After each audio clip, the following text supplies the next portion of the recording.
Karibu Tubone Media na leo tunakuletea kitu kuhusu tuzo za BET 2025, moja kati ya hafla kubwa zaidi kusherehekea utamaduni wa Afro American na vipaji vya kimataifa. Hebu tuangalie safari na sehemu ambao washindi walichukua vipaji hivyo, na kipengele cha tuzo na washindi tutaenda kuangalia leo katika kipengele kimoja cha muziki. Muziki ulikuwa na vipengele vingi, na hivi ni moja kati ya vitu ambavyo vilikamata washindi kwenye kipengele cha muziki. Ni moja kati ya kipengele cha muziki ilikuwa ni Album of the Year.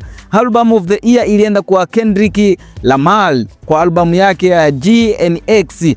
Na sababu ya ushindi huo, albamu hii ilivunja rekodi kwa ubunifu wa mashairi na uwasilishaji wake wa kipekee. Hiyo ndio ilikuwa Album of the Year. Na kipengele kingine kwenye music ilikuwa ni Video of the Year. Video of the Year ilienda kwa Not Like Us ya Kendrick Lamar. Na maelekezo zaidi kuhusu hii video ilijaa ubunifu wa wasanii na ujumbe unaosisimua. Na kipengele kingine ndani ya hiyo music ilikuwa ni Best Male Hip Hop Artist. Huyu ni wa kiume sasa, hip hop artist wa kiume alikuwa ni Kendrick Lamar. Na kwa sababu ya kupewa tuzo hiyo, ni ushindi huu ulithibitishwa kwa Kendrick Lamar bado ni mfalme wa hip hop. Na kipengele kingine ndani ya music ilikuwa ni Best Female Hip Hop. Kwa mwanamke, mwana hip hop bora wa kike alikuwa ni Doe Chini. Na Doe Chini ameendelea kuteka nyoyo za mashabiki kwa mtindo wake mpya na nguvu na wa kisasa zaidi. Na sehemu nyingine, kipengele kingine ndani ya music ilikuwa ni Best Female R&B Pop Artist. Mwimbaji wa kike wa R&B ilikuwa inaenda kwa SZA.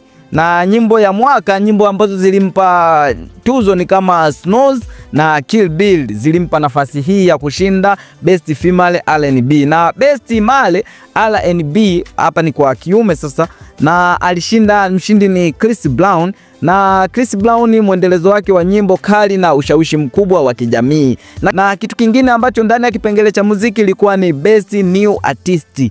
Best New Artist, mwanamuziki mpya alikuwa ni Leon Thomas. Na huyu ndiye nyota mpya wa anayefuatiliwa kwa sana sasa hizi ni Leon Thomas. Na tuzo ya pili